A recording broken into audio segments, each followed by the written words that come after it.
स्वागत है आपका आपकी अपनी यूट्यूब चैनल एग्जाम पॉइंट पर। मैं रोज की तरह आज फिर 2 सितंबर 2025 का करंट्स अफेयर लेकर आया हूँ। 2 सितंबर के जितने भी इम्पोर्टेंट क्वेश्चन बनते हैं हम डिस्कस करेंगे, उनके इम्पोर्टेंट फैक्ट भी जानेंगे। दोस्तों, आप किसी भी एग्जाम की तैयारी कर रहे हैं तो ये वीडियो आपके लिए मोस्टफुल रहने वाला है। इस वीडियो के लास्ट में हमने आपके लिए एक क्वेश्चन रखा है जिसका आंसर आप लोग को कमेंट्स बॉक्स में देना है। आइए शुरू करते हैं। पहले नंबर का क्वेश्चन देखते हैं। दोस्तों, मैंने कुछ दिन का करंट अफेयर नहीं दे पाया था, उसके लिए मैं माफी चाहता हूं। आइए आगे बढ़ते हैं। पहले नंबर का क्वेश्चन देखते हैं।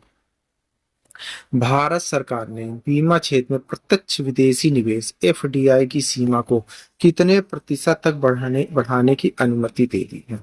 सही आंसर है डी, 100% की पंडित। भारत सरकार ने वित्तीय क्षेत्र में उदारीकरण की दिशा में एक बड़ा नीति कदम उठाते हुए बीमा क्षेत्र इंश्योरेंस सेक्टर में 100% प्रत्यक्ष विदेशी निवेश एफडीआई की अनुमति देने संबंधी अधिसूचना जारी की है। सांसद से अनुमोदन मिलने के बाद यह प्रावधान वर्तमान 74% सीमा को समाप्त कर देगा। इससे भारत के बीमा उद्योग में विदेशी पूंजी का प्रभाव बढ़ने के साथ साथ नवाचार प्रतिस्पर्धा को भी बढ़ावा मिलेगा।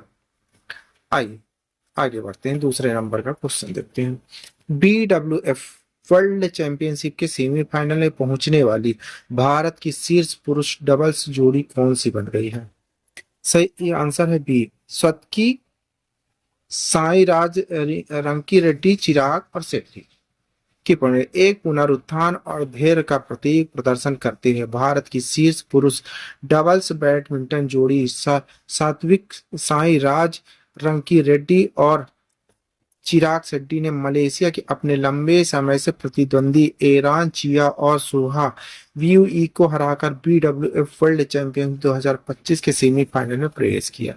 यह जीत बेहद कड़ी टक्कर के बाद आई और खास इसलिए रही क्योंकि लगभग एक साल पहले इसी जोड़ी से भारतीय खिलाड़ियों को पेरिस ओलंपिक 2024 में हार का सामना करना पड़ा था। इस बार यह जीत उनके लिए केवल अहम नहीं बल्कि व्यक्तिगत रूप से भावनात्मक और ऐतिहासिक भी रही है। आइए आगे बढ़ते हैं। तीसरे नंबर का क्वेश्चन देखते हैं। महिला क्रिकेट को बढ़ावा देने के लिए आईसीसी ने किस टेक कंपनी के साथ रणनीतिक साझेदारी की है? सही आंसर है सी, गूगल के साथ। की पॉइंट देखते हैं।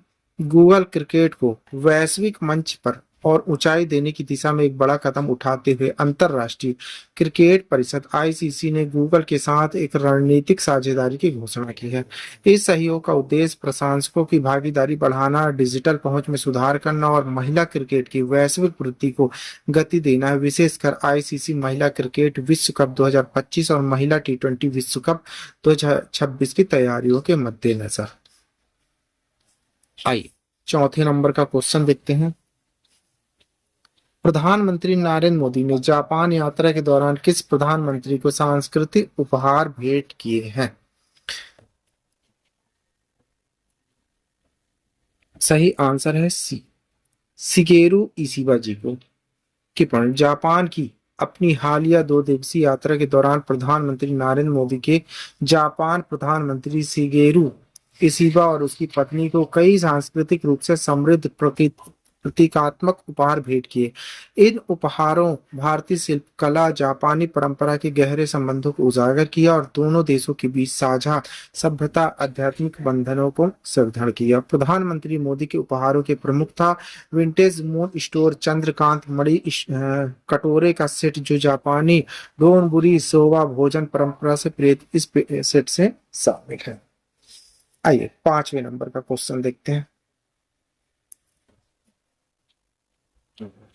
भारत की पहली टेम्पर्ड ग्लास निर्माण इकाई का उद्घाटन कब किया गया है? सही आंसर है सी, 30 अगस्त 2025 को। की पॉइंट रख लिया तो भारत ने इलेक्ट्रॉनिक्स आत्मनिर्भरता की दिशा में एक बड़ा कदम उठाते हुए मोबाइल उपकरणों के लिए अपनी पहली टेम्पर्ड ग्लास निर्माण इकाई का उद्घाटन किया। यह फैक्ट्री नोएडा में स्थित और इसका उद्घाटन 30 अगस्त 2025 को केंद्रीय इलेक्ट्रॉनिक्स एंड आईटी मंत्री श्री अश्विनी वैष्णव ने किया है। यह संयंत्र टिम्स इलेक्ट्रॉनिक्स कॉर्निंग इंफॉर्मेट अमेरिकी की साझेदारी से स्थापित किया गया है। यह यहाँ बनने वाले टेम्पर्ड ग्लास प्रीमियम ब्रांड के अंतर्गत तैयार होगा और भारतीय वैश्विक बाजार को आपूर्ति करेगा। आइए छठे नंबर का क्वेश्चन देखते हैं।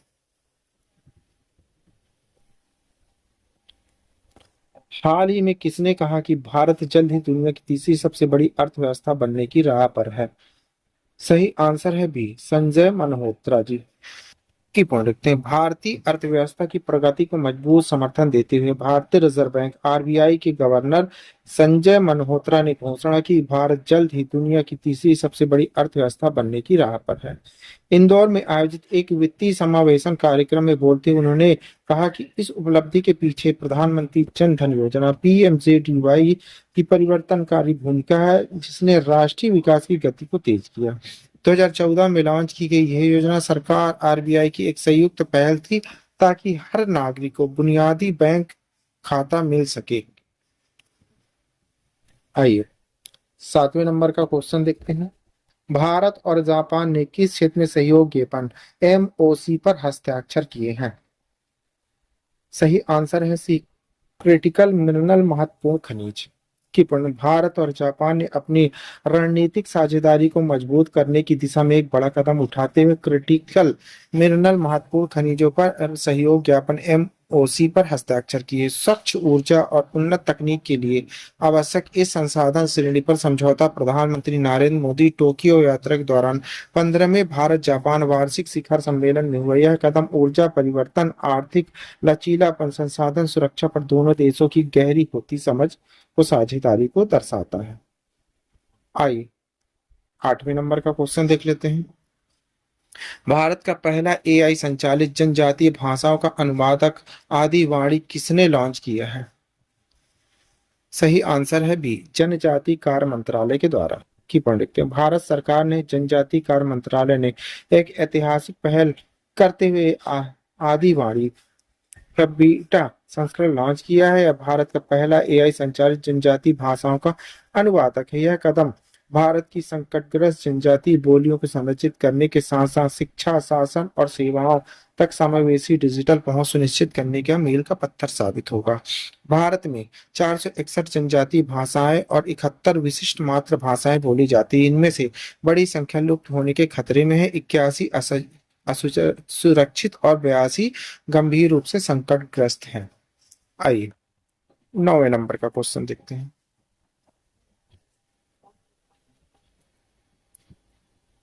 वैश्विक शक्ति सूचकांक ग्लोबल प्लेस इंडेक्स में एशिया का सबसे सुरक्षित देश कौन सा घोषित किया गया है? सही आंसर है सी, सिंगापुर को। की पॉइंट देखते हैं। वैश्विक शांति सूचकांक global place index GPI 2025 Singapore के एशिया की सबसे सुरक्षित देश घोषित किया गया। सिंगापुर ने वैश्विक स्तर पर 6वां स्थान हासिल किया। यह report institute for economics and peace IEP द्वारा जारी की गई। इसमें 163 देशों का मूल्यांकन सुरक्षा, संघर्ष, सैन्यकरण जैसे मानकों पर किया गया। हालांकि सिंगापुर 2024 की तुलना में एक पायदान खिसका है, लेकिन उसका शक्ति स्कोर बेहतर हुआ, जो उसके सामाजिक स्थिरता, सार्वजनिक सुरक्षा के प्रति लगातार समर्पण को दर्शाता है। आइए 10वें नंबर का क्वेश्चन देखते हैं। हाल ही में किस मंत्रालय के तहत राष्ट्रीय ई गवर्नेंस डिवीजन एनईजीडी ने ई गवर्नेंस सेवाओं का एकीकरण किया है? सही आंसर है सी, इलेक्ट्रॉनिक्स और सूचना प्रौद्योगिकी मंत्रालय मेरिटी ने। की बढ़ते भारत के डिजिटल इंडिया पहल को बड़ी बढ़ा देते हुए इलेक्ट्रॉनिक्स और सूचना प्रौद्योगिकी मंत्रालय मेरिटी के तहत राष्ट्रीय ई गवर्नेंस डिवीजन एनईजीडी ने देश के सभी 36 राज्यों और केंद्र शासित प्रदेशों में कुल 1938 ई गवर्नेंस सेवाओं का सफलतापूर्वक एकीकरण डिजी लॉकर और ई डिस्ट्रिक्ट जैसे प्लेटफॉर्म पर कर लिया है। यह उपलब्धि नागरिकों को आसान, समान और पारदर्शी तरीके से सरकारी सेवाओं तक पहुंच सुनिश्चित करने की दिशा में एक बड़ा कदम है। आइए 11वें नंबर का क्वेश्चन देखते हैं। अरुणाचल प्रदेश में हाल ही में भारतीय सेना और भारतीय तिब्बत सीमा पुलिस आईटीबीपी द्वारा संचालित संयुक्त उच्च ऊंचाई अभ्यास कौन सा था, जिसका उद्देश्य नकली युद्ध स्थितियों की अंतर संचालन क्षमता का परीक्षण करना था? सही आंसर है ए, अचूक प्रहार। की अचूक प्रहार उच्च ऊंचाई वाले इलाके में परिचालन तैयारी का परीक्षण करने के लिए नकली युद्ध स्थितियों के तहत आयोजित किया गया था। इस अभ्यास में भारतीय सेना आईटीबीपी के बीच अंतर संचालन पर ध्यान केंद्रित किया गया था, जिसमें समन्वित अग्रिम रक्षा समान क्षमता का प्रदर्शन किया। इसने सशस्त्र बलों सीएपीएस की भारत की सीमाओं सुरक्षा में युद्ध की तैयारी की पुष्टि की है। आइए 12वें नंबर क्वेश्चन। नई दिल्ली में हाल ही में एस पोप उत्कृष्ट पुरस्कार 2022-23 किसने प्रदान किए, जिसमें भारत के विकास में सार्वजनिक क्षेत्र के उद्यम पीएसई योगदान को मान्यता दी गई है। सही आंसर है सी, राष्ट्रपति द्रौपदी मुर्मू जी की। इसको उत्कृष्टता पुरस्कार भारत में सार्वजनिक क्षेत्र के उद्यमों के लिए सर्वोच्च सम्मानों में से एक है। ये पुरस्कार कई क्षेत्रों में पीएसई उल्लेखनीय उपलब्धियों का स्मरण करते हैं। वे भारत के आर्थिक सामाजिक विकास में राष्ट्र निर्माण के रूप में पीएसईएस मान्यता को पुष्ट करते हैं। 2023 में राष्ट्रपति द्रौपदी मुर्मू द्वारा प्रस्तुत सार्वजनिक क्षेत्र के योगदान की सरकार की स्वीकृति को उजागर करता है। आइए 13 नंबर का क्वेश्चन देख लेते हैं। सड़क परिवहन राजमार्ग मंत्रालय की रिपोर्ट के अनुसार 2022 की तुलना में 2023 में भारत में सड़क दुर्घटनाओं में सालाना कितने प्रतिशत की वृद्धि हो गई है। सही आंसर है सी, 4.2% की। 2022 से 2023 तक सड़क दुर्घटनाओं में 4.2% की वृद्धि हुई, जो दुर्घटनाओं में चिंताजनक वृद्धि को दर्शाता है। 2023 में कुल सड़क दुर्घटना के मामले 480-583 से, जो हाल के वर्षों में सबसे अधिक है। मृत्यु का आंकड़ा 172.890 तक पहुंच गया, जबकि चोटें बढ़कर 462.825 हो गई, जो दुर्घटनाओं की संख्या के साथ समांतर वृद्धि को दर्शाता है। यह वृद्धि व्यवस्थित चुनौतियों को दर्शाती है, जैसे कि अत्यधिक गति, खराब सड़क की स्थिति और लापरवाही की गाड़ी चलाना। आइए 14 नंबर का क्वेश्चन देख लेते हैं। प्रशिक्षण, साइबर सुरक्षा, समुद्री सुरक्षा, रक्षा उद्योग साझेदारी में सहयोग का विस्तार करने के लिए भारत और किस देश के बीच हाल ही में रक्षा सहयोग पर संयुक्त जेसीडीए की 7वीं बैठक की आयोजित की गई है। सही आंसर है बी, सऊदी अरब की। जेडी जेसीडीसी ने प्रशिक्षण, औद्योगिक साझेदारी, समझ, सुरक्षा, संयुक्त सैन्य अभ्यास पर ध्यान केंद्रित किया। भारत ने अपने रक्षा संसाधनों में सऊदी कर्मियों के लिए प्रशिक्षण स्थान की पेशकश। सहयोग के नए क्षेत्रों में साइबर सुरक्षा, सामरिक संचार, आईटी, आपदा प्रबंधन शामिल है। भारत ने मेक इन इंडिया रक्षा उत्पादों का प्रदर्शन किया तथा संयुक्त उत्पादन एवं प्रौद्योगिकी गठजोड़ अवसर तलाशे गए। आइए 15 नंबर का क्वेश्चन। कजाकिस्तान के शिपकेंड में आयोजित 16वीं एशियाई शूटिंग चैंपियनशिप में भारत के टूर्नामेंट के इतिहास में पहली बार पदक तालिका में शीर्ष स्थान प्राप्त करने के लिए कितने स्वर्ण पदक जीते हैं। सही आंसर है डी, 50 की। पढ़ते हैं भारत ने चैंपियनशिप में 99 पदक के रिकॉर्ड स्कोर के साथ समापन किया, जिसमें 50 स्वर्ण, 26 रजत, 23 कांस्य पदक शामिल किए गए हैं। यह चैंपियनशिप के इतिहास में भारत का सबसे सफल अभियान था, जिसने दक्षिण कोरिया में 15वें संस्करण में पिछले सर्वश्रेष्ठ प्रदर्शन को पीछे छोड़ दिया। उल्लेखनीय प्रदर्शन में पुरुषों की डबल ट्रेप में अंकुर मित्तल का विश्व रिकॉर्ड, महिलाओं की एयर राइफल एलेवियन वारिन की रिकॉर्ड शामिल किया है। आइए 16 नंबर का क्वेश्चन देखते हैं। अहमदाबाद में आयोजित 25वें राष्ट्रमंडल सीनियर भारोत्तोलन चैंपियंस 2025 में पदक तालिका में शीर्ष स्थान प्राप्त करने के लिए भारत ने कुल कितने पदक प्राप्त कर लिए हैं। सही आंसर है सी, 13 की। पढ़ते भारत का अंतिम पदक तालिका में 13 पदक थे, जो नाइजीरिया से आगे भाग लेने वाले देशों में सबसे अधिक था। इसमें 4 स्वर्ण, 6 रजत, 3 कांस्य पदक शामिल थे, जिससे इस आयोजन में प्रभुत्व की पुष्टि हुई। 4 स्वर्ण पदक विजेता मीराबाई चानू, ऋषिकांत सिंह, अजीत नारायण, अजय बाबू ने 2026 राष्ट्रमंडल खेलों के लिए अपनी योग्यता की पुष्टि की है। आइए 17 नंबर का क्वेश्चन देख लेते हैं। अहमदाबाद में आईपीए ट्रायल के माध्यम से चुनी गई भारत की आधिकारिक राष्ट्रीय पिकल बॉल टीम आगामी पिकल बॉल विश्व कप 2025 कहां प्रतिस्पर्धा करेगी। सही आंसर है डी, फ्लोरिडा यूएसए में। की परीक्षणों में भारत भर के 140 प्लस शीर्ष खिलाड़ी शामिल हुए हैं। अहमदाबाद में आईपीए उत्कृष्टता केंद्र में स्पर्धा कर रहे हैं। चयन 3 श्रेणियों में किया गया, ओपन, अंडर 16 और 50+1। यह पहली बार है जब भारत पिकल बॉल विश्व कप आधिकारिक दल भेजेगा। प्रस्थान से पहले खिलाड़ी आईपीए उच्च प्रदर्शन टीम के तहत प्रशिक्षण से गुजरेंगे। आइए लास्ट क्वेश्चन है 18 नंबर का देख लेते हैं। गौरा पर्व, जिसे गौरा भी कहा जाता है, के दौरान किन देवताओं की पूजा की जाती है। सही आंसर है बी। शिव और गौरी की पवित्र गौरा पर्व के दौरान शिव और गौरी की पूजा की जाती है। त्योहार 4 दिनों तक मनाया जाता है, रविवार को समाप्त होगा।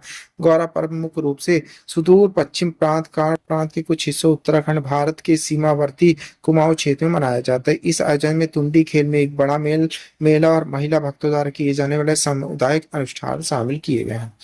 आइए आपके लिए क्वेश्चन है, इसी क्वेश्चन का आंसर आप लोग को कमेंट्स बॉक्स में देना है। क्वेश्चन देखते हैं। सांख्यिकी और कार्यक्रम कार्यान्वयन मंत्रालय MOSPI के अनुसार पहली तिमाही वित्त वर्ष में भारत की वास्तविक सकल घरेलू GDPI वृद्धि दर कितनी 5 तिमाही? उत्तर है 6.5%, 7.4%, 7.8%, 8.8%। दोस्तों इस क्वेश्चन का आंसर आप लोग को कमेंट्स बॉक्स में देना है। क्वेश्चन का आंसर आप लोग कमेंट्स बॉक्स में जरूर दीजिएगा, भूलिएगा नहीं। आप पढ़ रहे हैं 2 सितंबर 2025 का डेली करंट अफेयर। दोस्तों आप किसी भी एग्जाम की तैयारी कर रहे हैं तो ये वीडियो आपके लिए मोस्टफुल रहने वाला है। इस वीडियो की पीडीएफ डाउनलोड करने के लिए आप हमारे टेलीग्राम चैनल एग्जाम पॉइंट पर जाकर वहां से पीडीएफ डाउनलोड कर सकते हैं। Thank you for watching my video. इस वीडियो को ज्यादा से ज्यादा शेयर करें, लाइक करें, कमेंट करें। Thank you.